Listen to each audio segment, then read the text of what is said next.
So we are now recording. So thank you very much again. And greetings from Tokyo.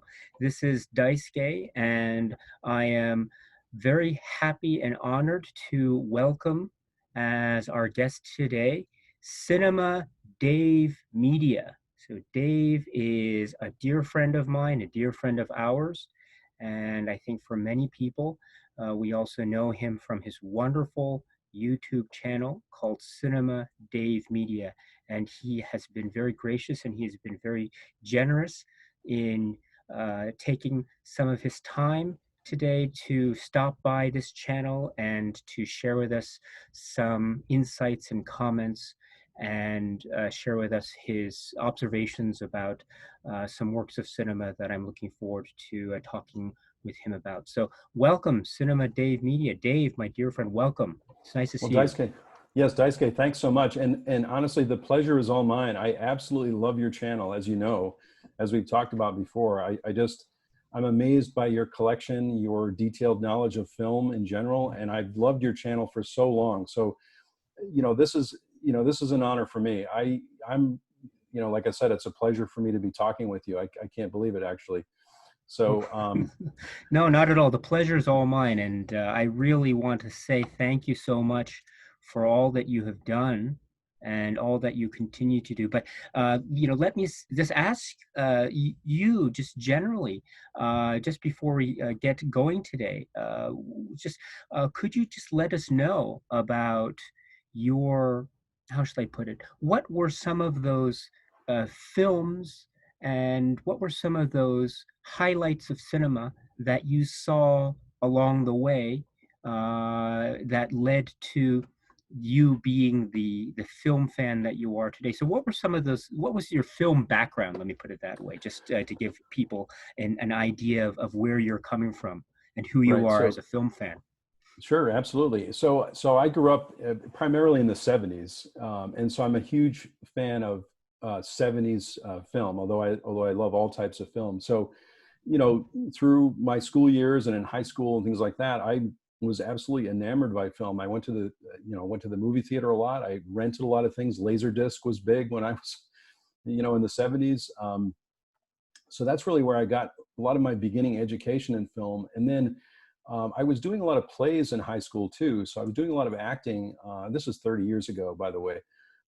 And when I went to college, I actually went to college for theater. So I have a theater degree. So I was doing plays by Ibsen, Chekhov, Brecht, as an example. And so I've been a fan of the theater in general and the arts for many, many years. And so, but I'm pretty new to the YouTube community. I really enjoy and am thankful that the YouTube community seems to be so supportive, especially in the area of film, because I would always enjoy film sort of in the privacy of my home, and I hadn't really shared anything about it. And then I noticed this YouTube community, and I thought, well, maybe I could start a channel and talk about films in different ways or films that I've seen. So I was also a big fan early on of the Criterion Collection. So I think I may have mentioned to you before, one of my first Criterion movies was Fishing with John. That was one of the first Criterion Collection movies I picked up, and I've been a fan ever since. And I'm continually amazed by the Criterion Collection in general and what they do with film, how they restore films, the special features and things like that. So that's kind of my background.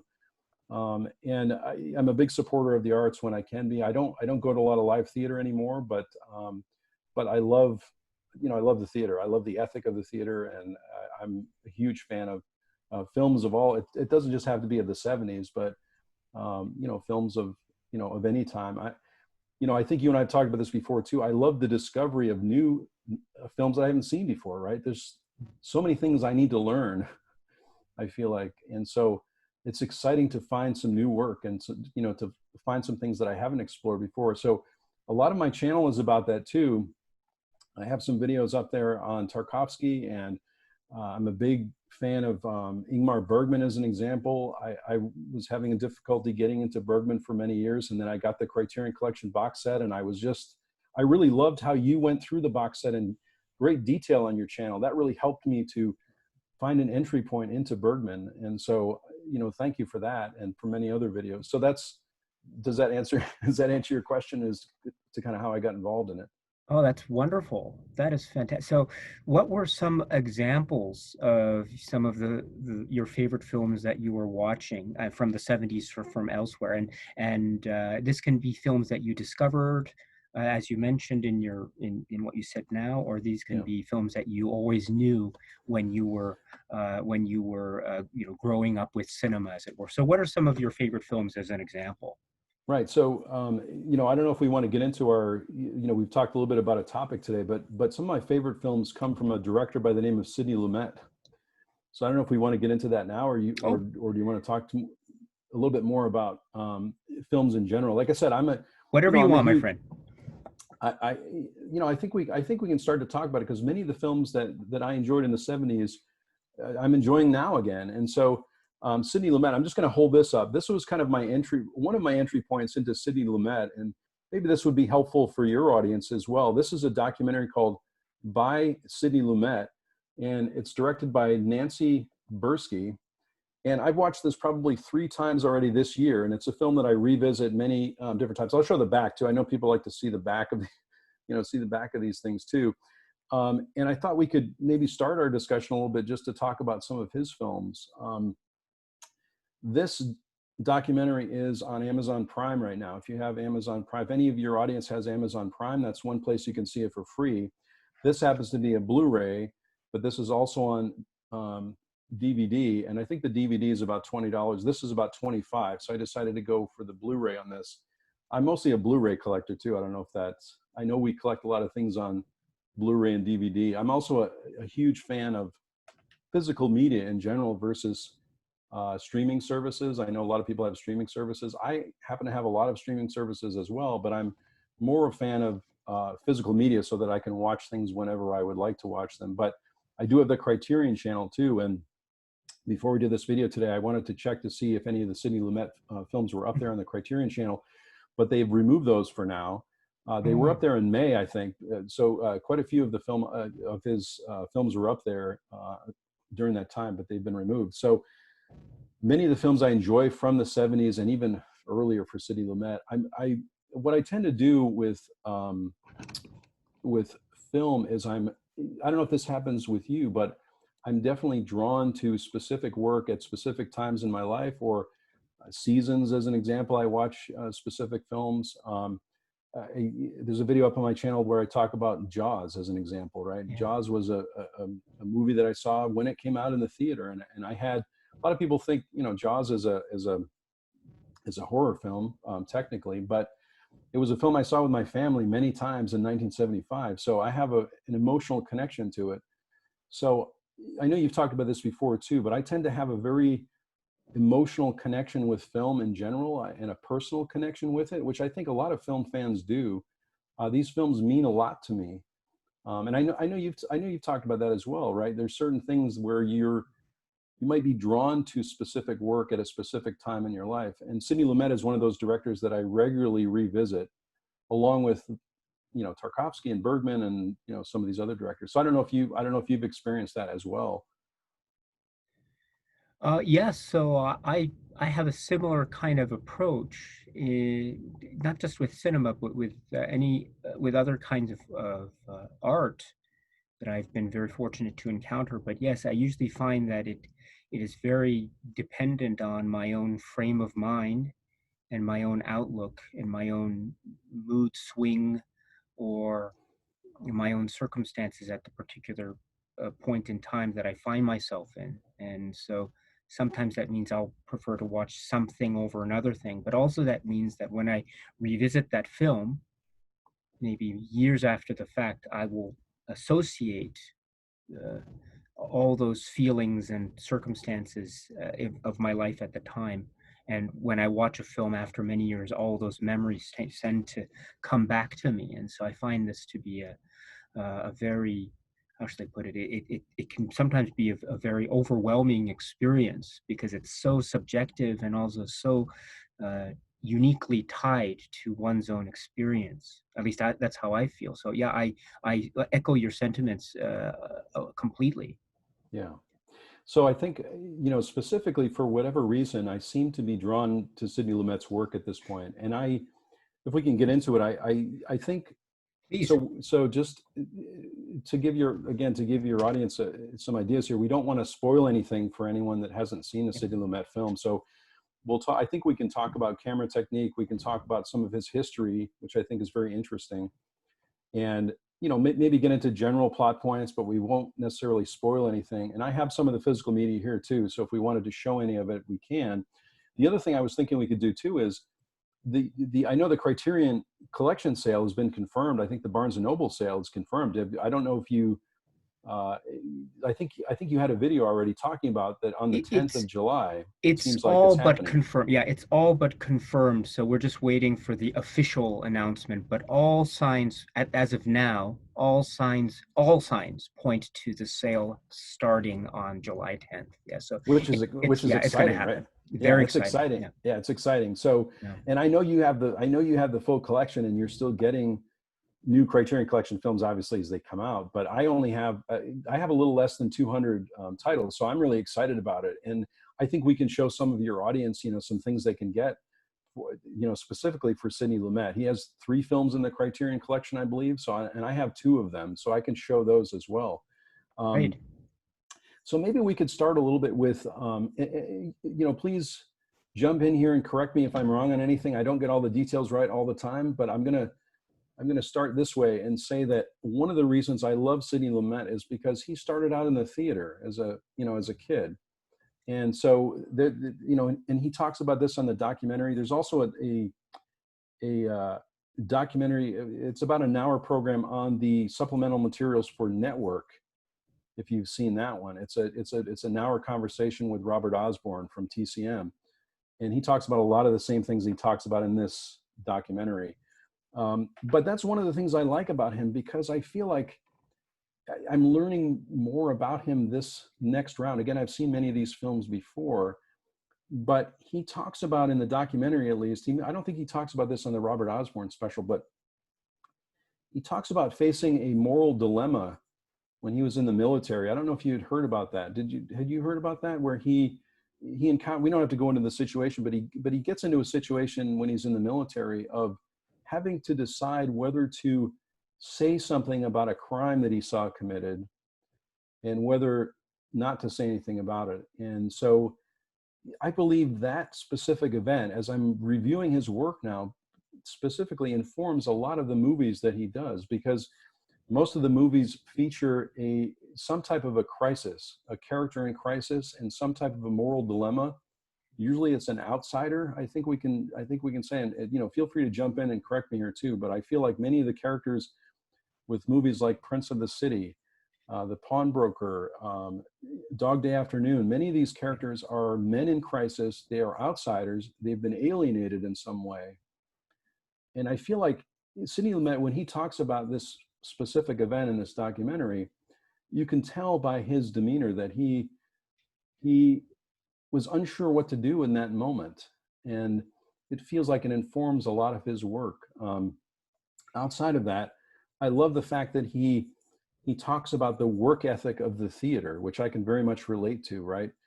You have people that are getting together, groups of people that are getting together to uh, present a work of art, and they have to do it within a certain period of time. They have to all work together as a group.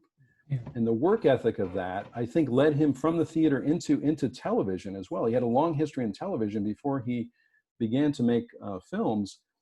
And so I know I'm kind of talking about a lot of these things just to kind of open the subject up a little bit, but he talks about how his knowledge of lenses, as an example, working in television, helped him to work on many of his films. And that's one of the things I absolutely love about Sidney Lumet films is his camera technique and the way I know obviously he has a cinematographer and other people that he's working with, but uh, some of the films are breathtaking. I mean, just visually, I believe. So I don't know. Those are kind of my opening, comments. I know it's a little all over the map, maybe a lot to unpack there, but Oh no, I thought that's great. To respond, I should say that I agree with you in your uh, uh, general assessment of the themes, or one of the major themes or narrative constructs that we see in a lot of his works, namely the individual and the struggle of the individual versus some kind of bigger thing. I think also there's this idea of the individual versus groupthink and the pressure and peer pressure, whether that peer pressure or groupthink is manifest in organizational military bodies, or maybe it's manifest in, let's say, police, or maybe it's manifest in social constructs and the like. And so we see, or in the context of of like government or law. So we see this. I mean, you mentioned some great examples already, but and also things like 12 Angry Men comes to mind, or even Murder on the Orient Express comes to mind, or um, you mentioned Dog Day Afternoon. Network, I think, also comes from Network. even some Yep. of his later films, like Night Falls on Manhattan, also, and Prince of the City, of course, and others. And so The Verdict, too. My goodness. Oh And yeah. sometimes we see that struggle, and again, depending on the work, it really can develop into different variations on that theme. So sometimes the struggler or the individual will prevail or will succeed in some way in this again, against the backdrop of that particular story, or maybe the struggle will be too much, and we'll always see that in any event we always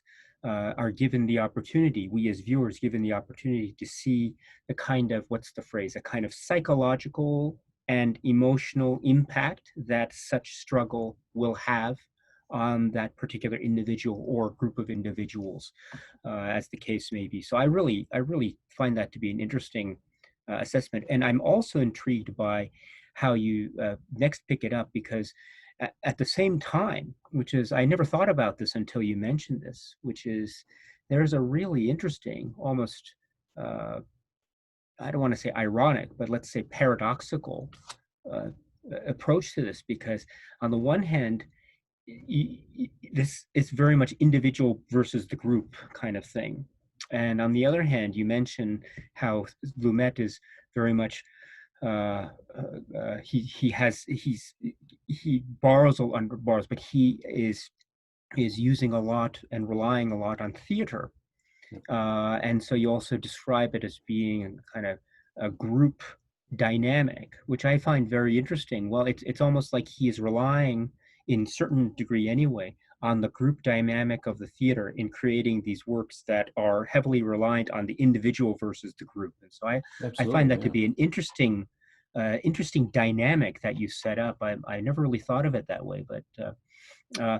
and incidentally, speaking of the theater, and this of course implies that uh, Sidney Lumet is very capable, or he was very capable in his films to elicit brilliant performances from the performers that he worked with. And so, do you have any examples that come to mind for you as to what were some of those standout performances given by performers in Sidney Lumet works?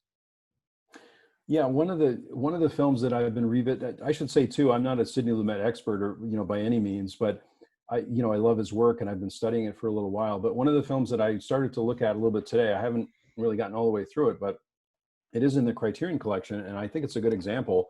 And that's The Fugitive Kind. So sorry for the glare here a little bit, but Marlon Brando, who's an amazing actor, of course. I'll show the back just so everyone can see this. This is one that I would definitely pick up from at the Criterion sale. It's one of the three.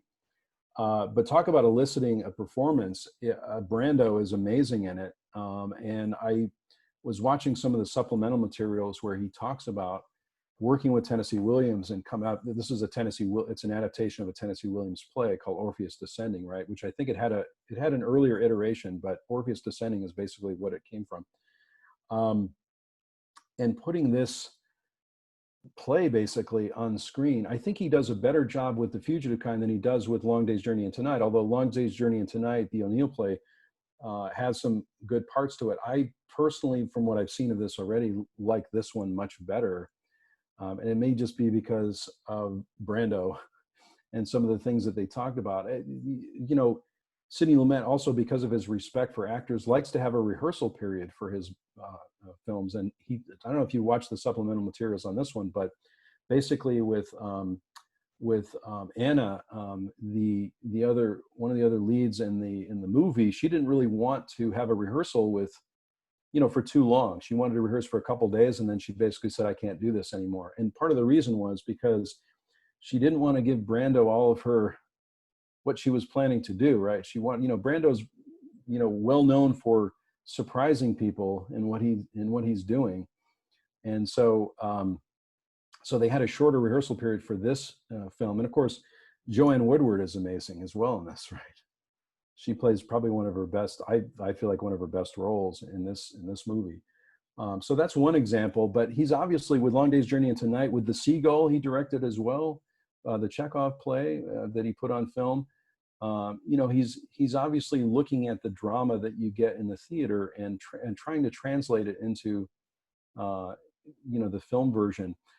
You know, they talk about in The Fugitive Kind, they talk a lot about how Tennessee Williams, you know, there's other playwrights who resist putting their plays, you know, making film versions of their plays. And Tennessee Williams wanted that. He wanted as many film versions of his plays that he could get because they would last forever. I mean, that's the impression with film, is that it lasts for, you know, forever, right? Whereas a theatrical performance could be different from night to night. And so, so that's one example, but certainly, I mean, what do you think? I mean, you know, there's theatrical elements in all of these films to me. And one thing I'll bring up, or just one final point I'll bring up regarding this, and then I'm really interested to hear what you think, is that Sidney Lumet to me uses these small spaces, right? He's using small spaces. This happens, I think, in Murder on the Orient Express. I want to save time to talk about that if we can, because I really enjoyed it. But he uses these small spaces, I believe, to get the emotional response, to build that. It becomes a pressure cooker, I think, these smaller spaces. And he's an expert at doing that, probably from television and also from the theater in a way too. So anyway, you know, we can go off on a tangent on this, but what do you think? I mean, what do you think in terms of theatrical elements in some of the movies?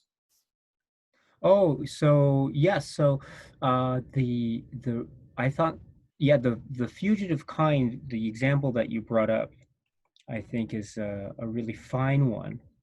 And because of the performances, as that you mentioned, in particular, Marlon Brando and Anna Magnani as well. So this is, I think, a really great example of the kinds of performances that he's able to elicit. And also, I'm glad you brought up The Fugitive Kind as well, as a great example of where we see Sidney Lumet and his cinematographer Boris Kaufman in that film. Really, uh, I think they're really going for uh, something that feels theatrical. And I don't mean that in a negative way, I mean that very positively. But they're using cinema, and they're using the tools available to them as cinema artists to really, I think, show a real lovely poetic sense of the theatrical and the theater and the stage. And I think that's to do with the decor and the set, but it's also to do with the lighting.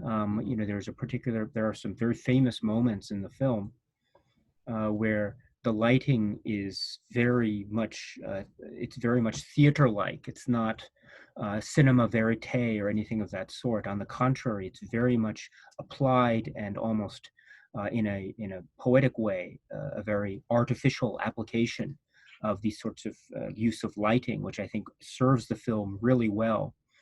And so I think that is a really interesting and great example of a kind of hybrid, if you will, of how Lumet seems to be taking uh, tools of cinema and then tools of theater, and seem to be merging them into Brings them this together. this presentation of the fugitive kind, which of course also is, as you indicated, is shown through very nicely in the performances as well, which I think also have a nice stage quality to them. I mean that in a very positive way, but also he's able to do things with their performances that I think would be impossible on the stage.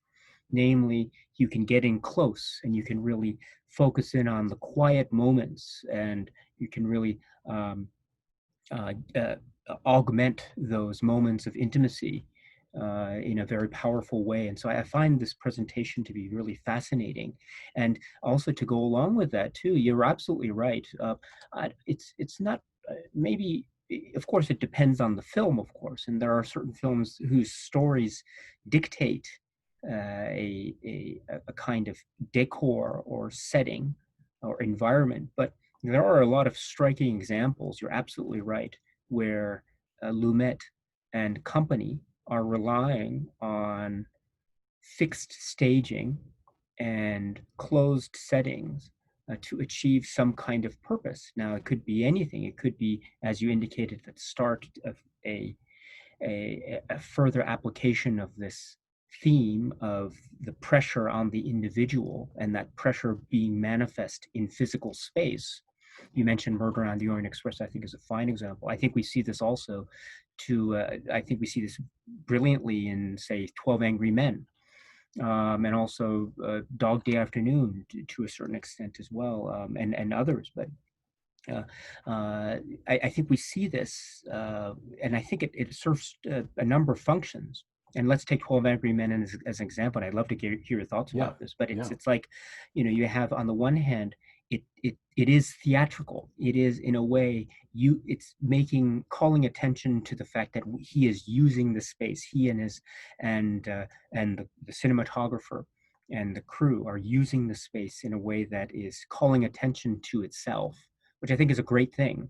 It's showing it calls attention to itself, which means that it brings together the elements of theater and the elements of cinema, which I think uh, means that we as audience members have to be more conscious, or we are becoming more conscious of how skillful and how poetic and how powerful these camera movements are within the space of the film.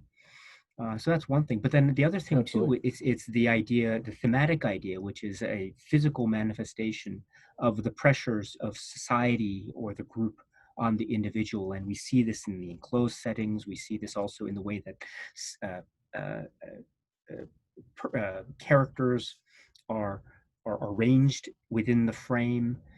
We see how close-ups are employed and how they have an added sense of claustrophobic anxiety, whether that's purposeful or not. And it's obviously purposeful because we understand from Lumet and the many books that we've read and also the documentaries we've seen that it's all purposeful to add a psychological complex dimension to this. And so, and I think we see that, for example, in 12 Angry Men a lot. But I don't know, what do you think about that? Yeah, I would agree. And there's so much to talk about here too. I want to talk a little bit more about the close up, because the close up is something I really enjoy with Sidney Lumet. Maybe it's just I really enjoy that film technique specifically. And then I think we can maybe get into some detail about 12 Angry Men. But just to talk about the close up, I think of that scene in The Verdict with Paul Newman. There's a few close-ups of Paul Newman, and I just absolutely love it. I can't explain why it is. Maybe just Paul Newman's face, but the other characters they do close-ups on as well, right? And these are things in all of his movies, and I feel like it as you were saying, right? In theater you can't get that close to the actors necessarily unless you have a front row seat or something, but you're able to really get in close on the actor and see the expressions on their face. I just love that so much, and it's a technique he uses regularly in many films. Probably all of his films I've noticed it. Or Well, sometimes you'll. Oh yeah, sorry to yeah, interrupt. yeah, What are yeah, some yeah, examples? What are some other examples of where you think the close-up in Sidney Lumet films is used really well? What are some examples of that? yeah. I mean, You mentioned I The think the Verdict, but other. what a Yeah, the other one that comes to mind specifically is Murder on the Orient Express, right? And certainly when the obviously there's a crime. We won't get into the details on the story, but when they're doing the interview, when the detective is doing the interviews, there Poirot is doing the interviews. There's specifically, let's just talk about one with Anthony Perkins. He's sitting in a chair across from Albert Finney, and you get one shot of him as they're talking back and forth, and then Sidney Lumet will bring the camera up and use even different lighting on the on the face of Anthony Perkins, and he does this with all the characters too, with Sean Connery as well, right? You get like this other view of it where you can tell the lighting is even different, right? And I just love that. I just love that technique. It's amazing. I don't know if you heard, just as I was thinking about this with Albert Finney, but you realize not all of them, but some of the actors in that movie, Murder on the Orient Express, were doing plays at the time, right? Yeah. So Albert Finney specifically, I don't know if you heard that story, which I found very fascinating, but basically they got him up early in the morning. Did you hear that story where they would get him in an ambulance basically early in the morning so that he could sleep longer? And, because he was in his 30s, right? So, and they had to make him look like he was in his early 50s, which is hard to do because it's easier to make someone look older. This is true even in the theater, because in the 50s, you have a little bit more around your chin, you might have some wrinkles and things like that. Of course, he had the mustache and all, and they can move back his hairline and all that kind of thing. But the makeup, elements took some time to do. So they brought him in an ambulance to the set so he could sleep longer. I don't know if you had heard that, but so anyway, so that's another, I know we kind of went off a little bit there, but that's another example of where I think the close-up works really well. There's a lot of great close-ups in the Anderson tapes, as an example too, right? That has a lot. I mean, talk about close-ups and color and the palette that he's using there is just amazing. It just floors me every time I watch it. So I'm probably missing some. So if you have any others that you can think of, let me know. And then we'll get into 12 Angry Men a little bit, which I think will be helpful. Oh, that's great. I love that. And before we go to that, I should mention, you mentioned Murder on the Orient Express, and you mentioned also the Anderson tapes. And I should mention too that I I think I share this view with a lot of other people when I say that I really admire the collaboration between Sidney Lumet and Connery, the actor. Oh yeah. And I think the films that they were able to make together are just mind blowing. And they're all working on different planes of artistry, of course, and the performances are also very. I would suggest they're quite different from each other. But which is one of the things why I think the collaboration between those two artists I think is quite remarkable. But so I'm so glad you mentioned those films, Yeah. the And Anderson it gave, tapes and yeah, Orient I was gonna, Express. yeah, I was gonna say that it gave Sean Connery something to do besides, 007, right? I mean, Mm. right. So he was, we should show too. And like I said, I have some media here. So this is the Anderson tapes. This is the version I have. Do you have this version? This is the Yes, I one from do. The Indicator. Indicator. Yes, yes, that's Yeah, a great release. which is a great label. I'm just showing the front and the back so people can see it. But Thank you. this is an amazing film. And if you haven't heard of Indicator before, which I'm sure fans of your channel have heard of it, I love this label, and so I try to support them whenever I can. Yeah. And Murder on the Orient Express, I don't know, I wanted to get your opinion on this, but I think it would be great if Criterion could do a release of this, or more Sidney Lumet films, certainly. But this is the one I have. You probably, I don't know if you have a Blu-ray of this one, but this is the No, only one I could find on yeah, DVD. that's a DVD, right? I have an earlier DVD release of that. That has, my DVD has a black cover, and it has some documentaries that are divided into like different shorter documentaries.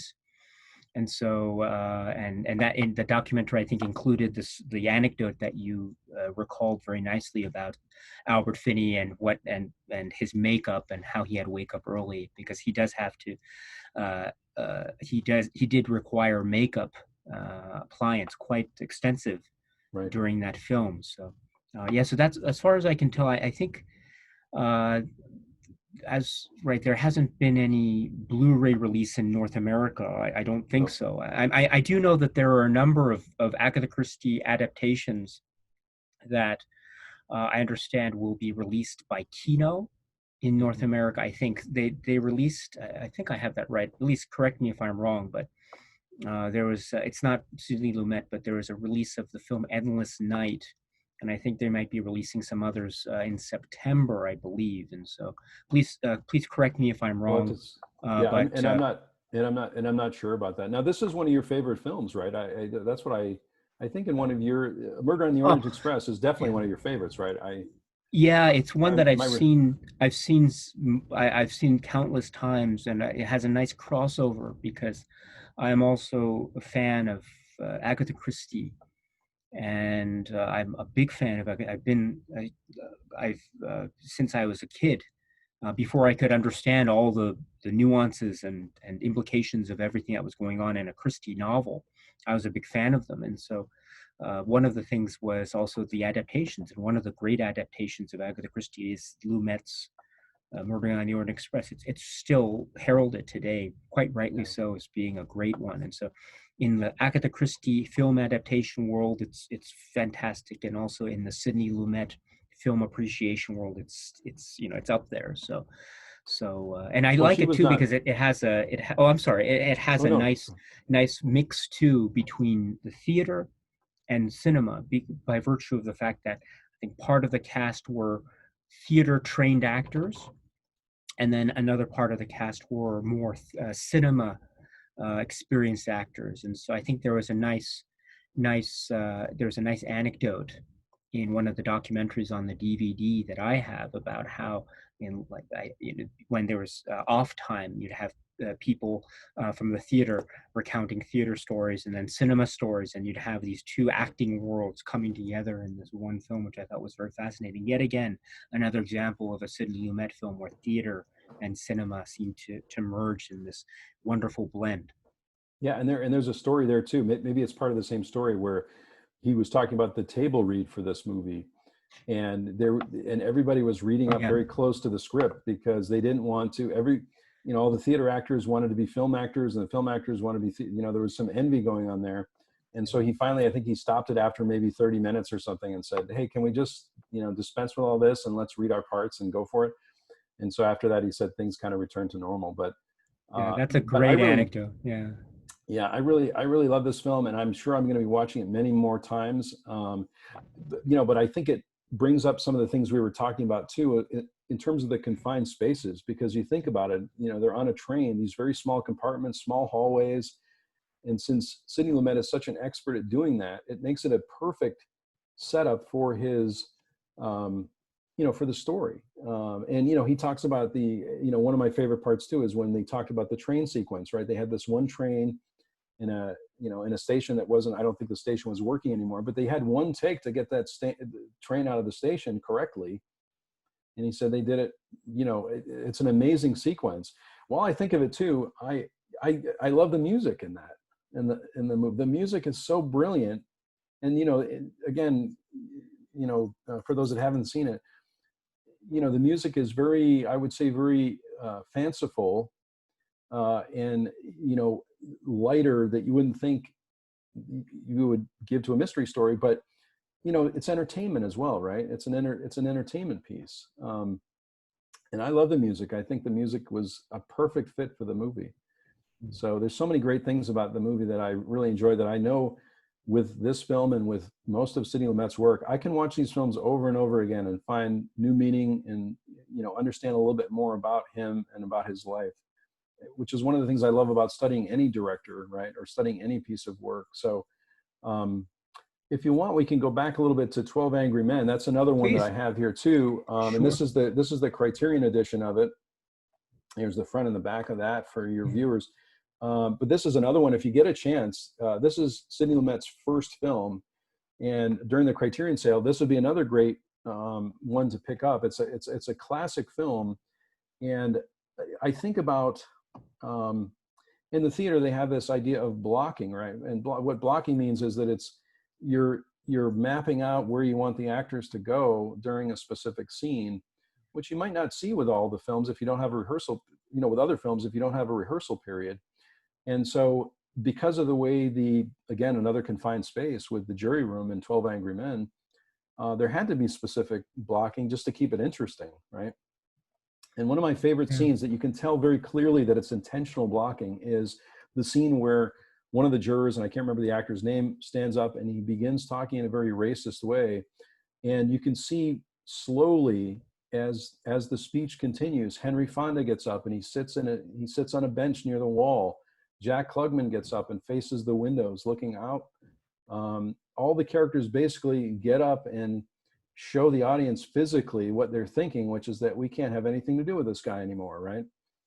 Again, I don't. Hopefully, I'm not giving away any of the plot there, but this is one scene in the movie, but it's specifically blocked that way so you can tell that they don't agree with what this man is saying, and they will not, tolerate, what he's talking about. So, and I think in the end, E.G. Marshall is the only one left sitting, and he basically says, "We don't want to hear from you anymore," right? So that's one instance where the camera is another character, and he's blocked the scene in such a way that, it's almost like a musical um, uh, sequence, right? Or like a dance sequence almost, right, where it's choreographed in a way, and that's And essentially what blocking is. Yeah. yeah, and also you bring up a great example. And also the way it ends, right? Without giving away too much detail, it pulls out and it goes back Hmm. into one particular character who's giving a kind of monologue at the end there.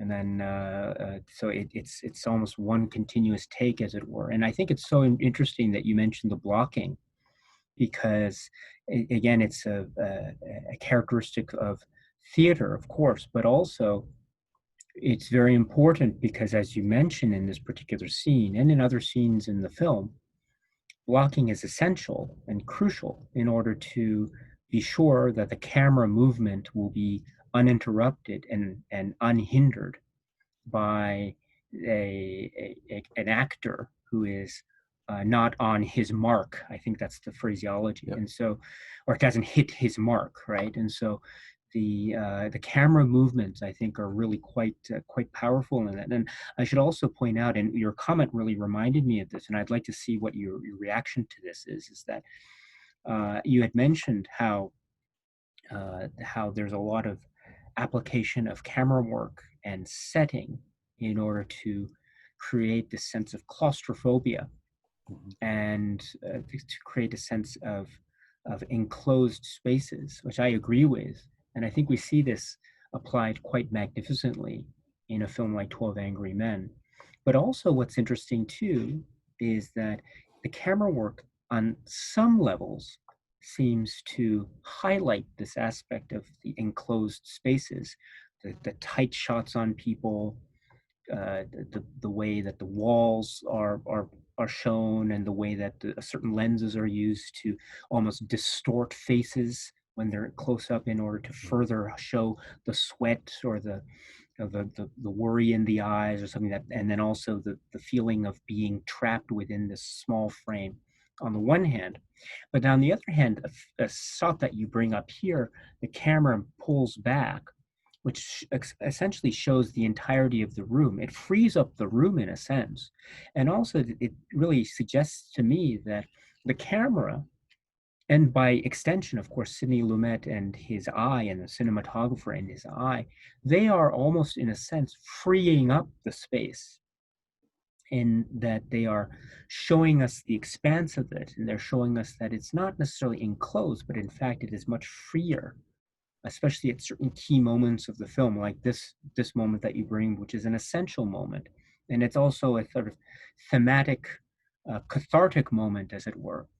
And so, in many ways, for many characters, it's a kind of liberating moment to show exactly what they are about. And so, in that Right. sense, it's a very liberating moment.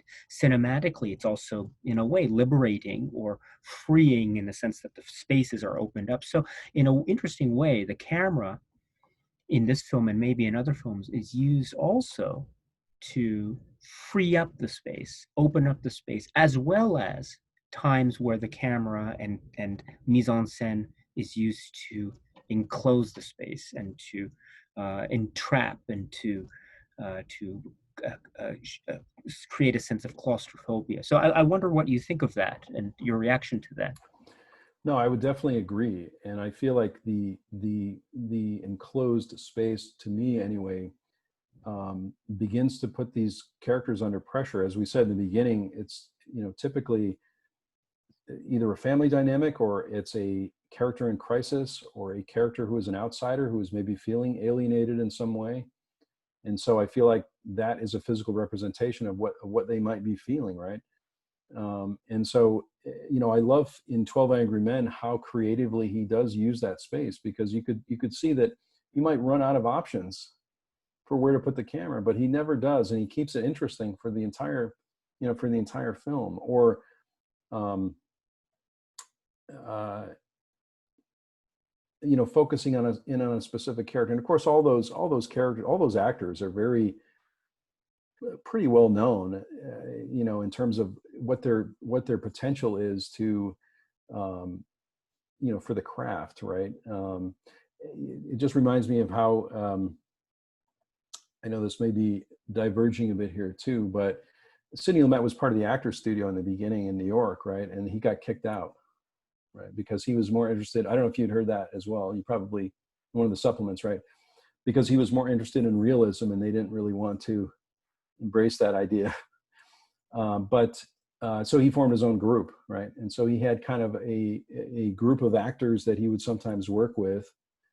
Sean Connery being, one of them, but there were certainly others. Martin Balsam also has some very unique roles. He's in 12 Angry Men, but then also shows up in the Anderson tapes with a very unique role, right? And so, I feel like Sidney Lumet likes to work with a group of actors who he's very familiar with, who he has respect for, who he knows what they can do.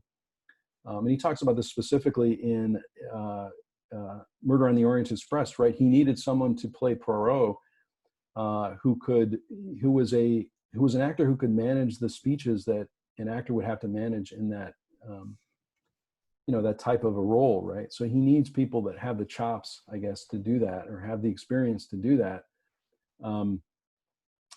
So, again, I could talk about this for a long time, but I feel like 12 Angry Men is certainly an example of that. But these other films that he's doing along the same lines are using the same caliber of performer, who can, in a confined space like that, potentially give you a performance that's amazing.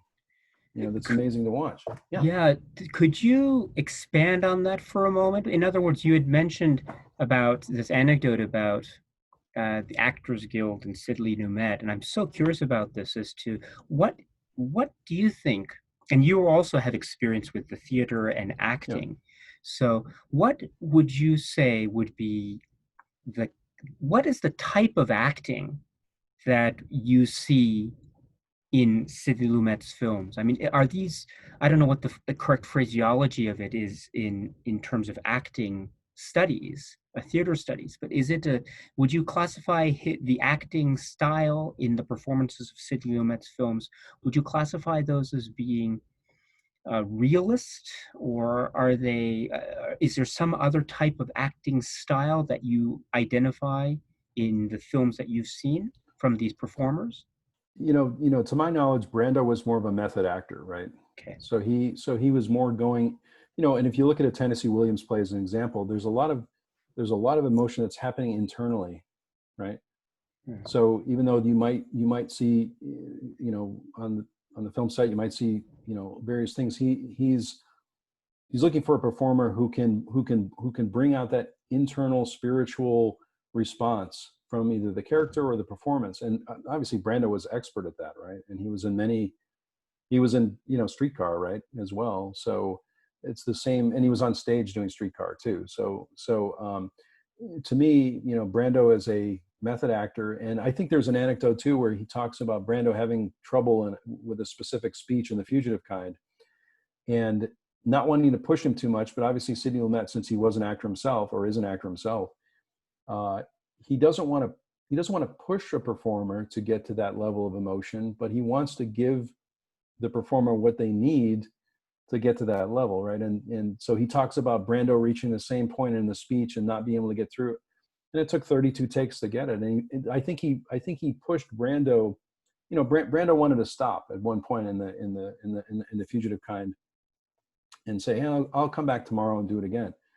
And Sidney Lumet knew that that probably would be a mistake, because he's almost there.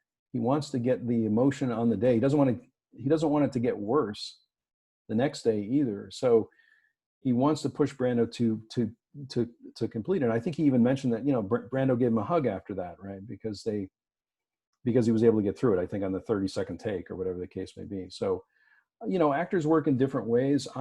When I was on the stage, I'm much more of an internal actor. I internalize things, much more. I think with Brando specifically, at least some of the stories I heard from The Godfather, is that later in his career, he wasn't so much into memorization anymore. He would have lines. He didn't, he wanted the lines someplace where he could read them and kind of focus on maybe his performance, but he wasn't so much interested as in if you're a stage actor, you're memorizing lines, you're rehearsing, you're going over things. I think maybe as Brando got a little bit into his career, even though The Godfather, he gives a great performance in The Godfather, it seemed like he was less interested in technique later in his career. That's the impression I had. So, as an actor, you're rehearsing, and I think that's something that Sidney Lumet wanted on most of the films that he did, if not all of them, so that it would make the dialogue and the blocking and a lot of the business that you have to do on stage kind of second nature, so that you could focus on the emotion, which is what he really wanted, right? So I don't know if that answers the question, but I think, there's lots of different techniques in acting, but obviously, method acting in the actor studio is pretty well known, I feel like. Oh, that's really great. That's very insightful, especially with your experience as an actor. Because also you've brought it up yourself, right? Which is how Sidney Lumet's films. And one of the great things about his films is the caliber of performance that he's able to engender and to elicit from the actors. I mean, we mentioned in passing, for example, Dog Day Afternoon and Serpico. But of course, I mentioned those because of the work of Al Pacino in those works, which is just phenomenal. Not to mention the other actors in it, but yeah, it's just the caliber of performance that he's able to get from these great actors to begin with. It's astounding to me. Yeah, I mean, Pacino in particular, right? He essentially wears his heart on his sleeve. He's as Sidney Lumet describes, he's like an open wound, Mm, right? I mean, that's yeah. the way Pacino approaches a lot of his roles. He was a member of the actor studio as well, right? So, as long as we're talking about that too, I'm sure your audience knows these things, but this is the version of Dog Day Afternoon I have, which has the documentary about John Cazale, right, at the here, which is great too, and he was an actor that worked with Meryl Streep. But this is a great movie. And then Serpico I have also, which is one of my favorite movies. Again, talk about an outsider, Serpico in particular, based on a true story. But Yeah. what an amazing performance this is as well. But I've seen this movie, many times. I've been trying in my current film study, trying to focus on films maybe I haven't explored, as much. But it's definitely an example of an actor that can give you a stellar performance and something very dramatic. Many of these stories are you know, dra- dramas, basically, simple dramas, right? Based on conflict, based on crisis, based on many of these things that we've talked about already. And I love seeing that on film. It's an amazing thing to watch on film. And especially to give the example of Serpico, we really see the psychological and emotional effects on his character as these events essentially just layer themselves on. It's just one thing after another until it's a crescendo of events until it really leads to some uh, quite intense moments, very intense moments. And so and it's not just the action as it were. I mean, there are some action elements to the film, of course, but it's all about the performance and the way in which these things affect his character, which I think is the highlight of films like Serpico. Yeah, Yeah, and what does it mean too? The thing you can relate to is, what does it mean as a person to go against a system that yeah, is all against you, essentially, right? yeah, He's trying to demonstrate his integrity, and this gets back to something we spoke about in the very beginning too.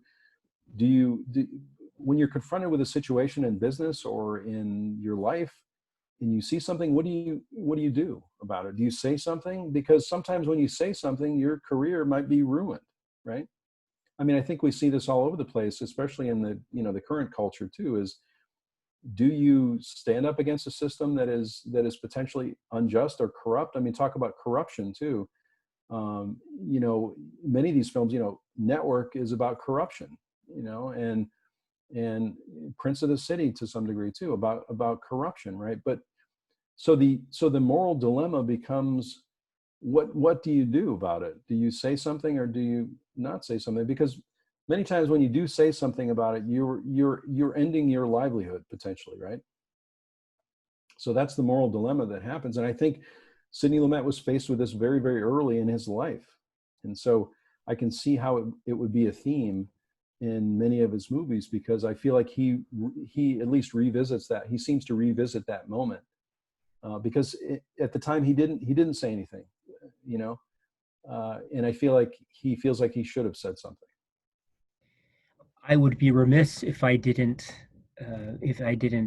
bring attention to the film Prince of the City, and you've mentioned it a number of times, I do quite have that. rightly. Yeah. And we've it's going into. I mean, I don't know if we can. Oh, wonderful! That is one that would be. That's not on Blu-ray yet, is it? It's not Yeah, on Blu-ray. And again, if we're, the yeah. Criterion Collection, we've said we have 3 Sidney Lumet films in the Criterion Collection. There's so many of these that could really use a Criterion release, right? So, Yeah. but Prince of the City is amazing. I just Oh my goodness, it's that's what a film. And so if you we've spoken a little bit about his and when I say early, I'm 60s and 70s, uh, I guess 50s, 60s, and 70s, primarily 70s, I suppose. But what about his work from the 80s on to the later part of his career? We mentioned in passing films that you mentioned, I think, The Verdict and the close-up. which You is great. mentioned the, Yeah. the use of Yeah. close-up, and also the power of performances in that film. Now the Paul verdict, Newman, of now course. the verdict has a Oh, Blu-ray release, doesn't it? I believe the verdict has a Blu-ray release, right? I think it does, but I'm not sure. This is a DVD. This is the special edition DVD, the collector's edition DVD of the verdict. But I've been wanting to upgrade these, but since it's a special edition, I'm going to keep yeah. this, because I don't know if the same features are on the Blu-ray release. I think there's a Blu-ray of it though, but I'm not sure. But It's certainly this could use, yeah, it's a great film. such a great film. Yeah. Such a great, so, so many. There's one thing about films that I really love is when films show characters thinking and responding without words. I love it when films do that. And we see so many moments of characters thinking and reacting in many Sidley Lumet films, but The Verdict is a prime example of that. I just love how Paul Newman, I mean, Paul Newman, not to give too much away again for those that haven't seen it, but he's a frustrated attorney and he doesn't really have much inspiration. And so, but he reaches a point in his life, and I really love this about life, because I think in general, this can happen to anyone. All of a sudden you have a connection in some way that gives you some inspiration to move forward, which is really part of what the verdict is about too, right? He gets some passion back. He gets some inspiration for a case that he's working on, wherein he's just been basically an ambulance chaser for many, many years, right? And so, and honestly, I've seen the verdict many times, and um, I think at the beginning, isn't the beginning of the film he's playing a pinball machine, right, in the bar. And I love that scene, and I love so many of the scenes in the movie where there's one scene where, and I can't remember the actress's name. He's sitting in a bar, or he's sitting in a restaurant with uh, the actress, I think, who's his girlfriend in the movie, and they just have a close up of Paul Newman smoking a cigarette. They go back and forth with the close ups, exchange those. It's beautiful. I could watch that sequence over and over again for the rest of my life. I mean, it's it's beautifully filmed and beautifully acted. I mean, Paul Newman is just amazing in it. I think it's probably one of his best roles. So Yeah, and Jack Warden and Charlotte Rampling Charlotte Rampling, that's yeah. and Hmm. James Mason. Yeah, James Oh Mason yeah, as the yeah. as the villain, I suppose. Yeah, but well, what a great and so that takes us into the 80s, I think. And so uh, what do you make of the later career output of Sidney Lumet into the 80s and 90s, and then all the way up to his final films in the 2000s? So what do you make of those?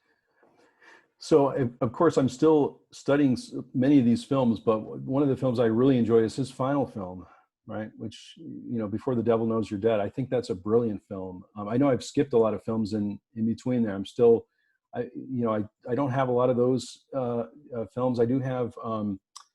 I can't remember the name now. It's eluding me. The film with Judd Hirsch. I really enjoy that film, and I can't remember the name of it right now. But I'm sure you know which one I'm talking about. With River Phoenix, and I really enjoyed that film quite a bit too. And I can't remember the name of it. Running on Empty. Running on Running Empty. on Empty. Yeah, Yeah, that's yeah, it. yeah. Yeah. But again, you've got a family dynamic. You've got characters in crisis. It's the whole, that's the whole dynamic. And I really enjoy that film. But also, his final film, I think, is brilliant. Philip Seymour Hoffman, of course, Albert Finney, right, is back, and I just think the father and son dynamic between those characters is that final film is in many ways, you know, to me anyway, just as good as many of the ones that he made in the 70s and the early 80s, like The Verdict too. It has the same dynamic for me. But maybe you can name some that you really enjoyed in the 80s, kind of as a suggestion or as a path forward for me, because I'll need to still explore some of those because I haven't had a chance to watch them. The one that, gosh, please correct me if I'm wrong. I can't check immediately, but I want to say that the film, Night Falls on Manhattan.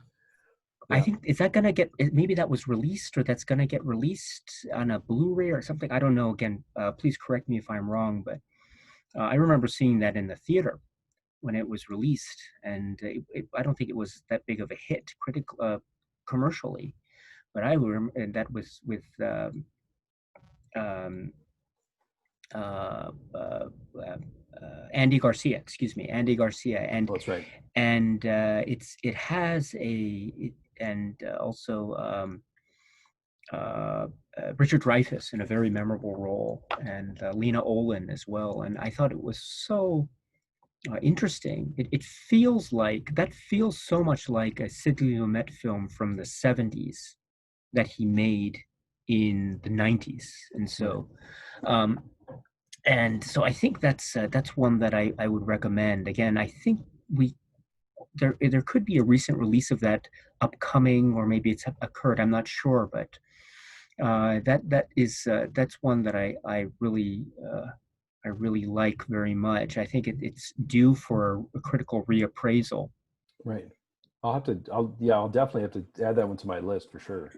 Yeah, it has a similar kind of vibe. It feels like it's Serpico, but it's in a different level of government, and so it has an interesting take on the idea of political corruption and the individual versus the system, and it Right. leads to some pretty interesting implications in those discussions. And so it's, I think, very consistent with the line of the thematic trajectory that we've seen thus far. So I think that's an example that I would bring up. Yeah, lately as a film collector, what I do, I don't know if you do this too, but I, for the directors I really enjoy, I try to collect as many of their films as I can, whether they're on the Criterion Collection or not, right? So that at least I have their full, filmography, or at least most of the films. A couple of the films we didn't mention, which I should probably mention too, which I enjoy, One is Deathtrap, which is Yeah. good. Which I saw this one in the theater and I really enjoyed it. And again, this one has a theatrical. It's very entertaining to some degree, but it's essentially a theatrical staging of the play.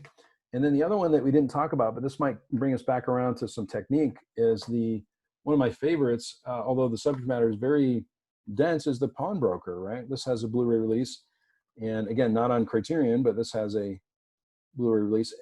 This one too specifically, I think. Just to talk a little bit about it, the character that Rod Steiger plays, talking about not only confined spaces, which you find in the Pawnbroker, because he's working in a pawn shop that's filled with cages and shadows and many things that you might see in a confined space, which makes him as a character re-experience some trauma that he's experienced through this. The character that Rod Steiger plays is a survivor of the Holocaust, and so he is experiencing flashbacks and things like that, which is another camera technique also that Sidney Lumet uses with these flashes, these jump cuts that he uses, which is done very well in the Pawnbroker. I think Rod Steiger said this is one of his favorite roles, if not the favorite role that he's played. And the Pawnbroker again is about someone who's very disconnected from society in a way, and who has gone through a crisis or a trauma and is trying in some way to connect back in, which he does with the female character in the film to some degree. I don't think he does it all the way. To me, it's one of Sidney Lumet's best films. I do want to say one of the things too that I'm thinking of in most Sidney Lumet films. I think you see this in Dog Day Afternoon, but also in the Pawnbroker and other films. Maybe you remember this too. Somewhere in the film, he has a camera on a crane and someone's running through the street. He does this in a number of films, right? In the Pawnbroker, you see Rod Steiger walking through the streets, and he doesn't necessarily have the camera on the crane for that part. But in Dog Day Afternoon, you've got a camera up, and Al Pacino's kind of walking outside the bank that he's at. You've got other films where you have a character running through the streets essentially, and you've got the camera up high on a crane.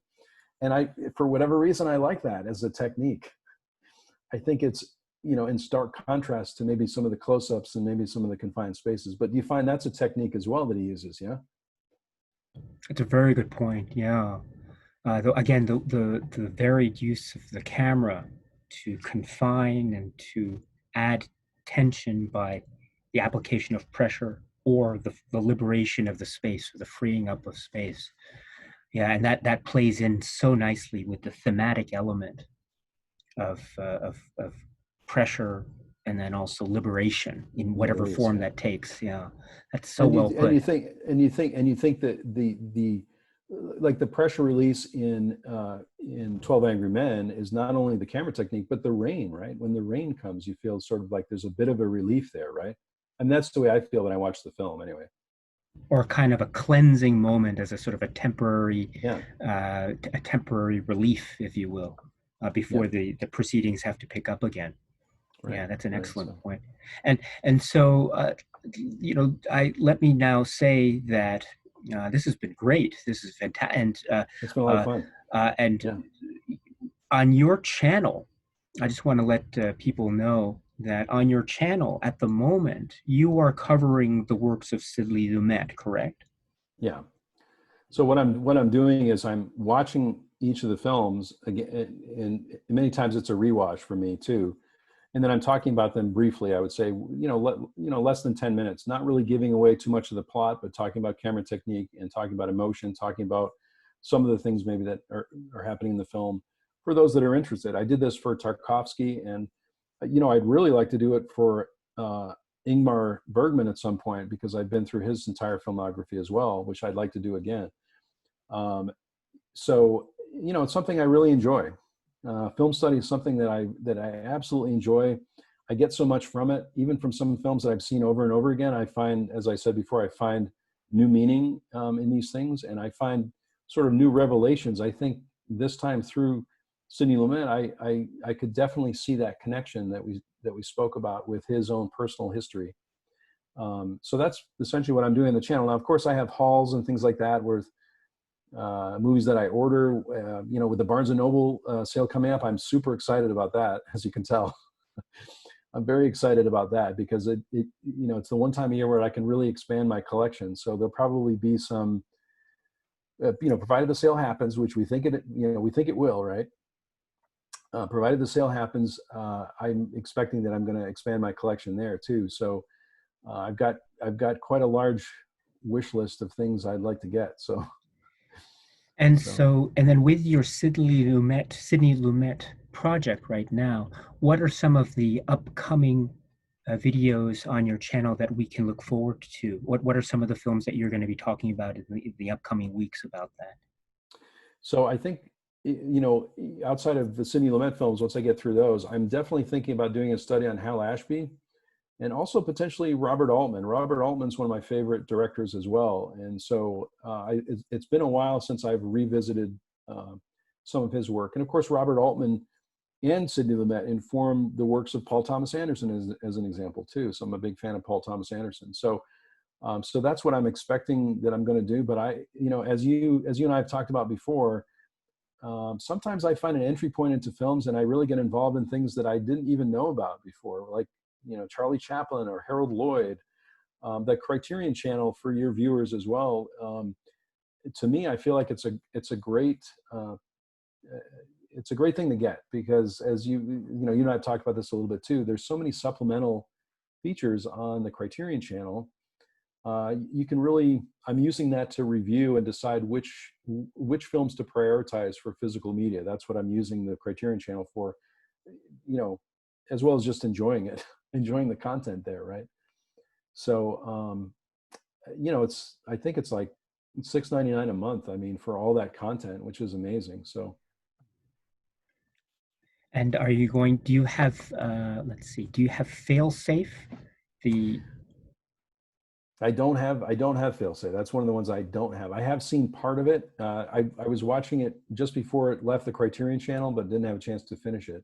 But Failsafe is great too, right? I mean, that's an amazing film. It's a great release from Criterion earlier this year, right? So it's worth checking out if you can. Yeah. It's a great early Sidney Lumet work. So again, correct me if I'm wrong, but I think I'll just show these again so that if your viewers are interested in getting them. The Fugitive Please. Kind is on the Criterion Collection, so that's one you could pick up. 12 Angry Men, which we talked about here quite a bit today, is also on the Criterion Collection, and then Failsafe, right? Yeah. So those are the only three, right? Don't you think? Yeah, I'm pretty sure those are the only three. We could do with some more, that's for sure. Yeah. Yeah.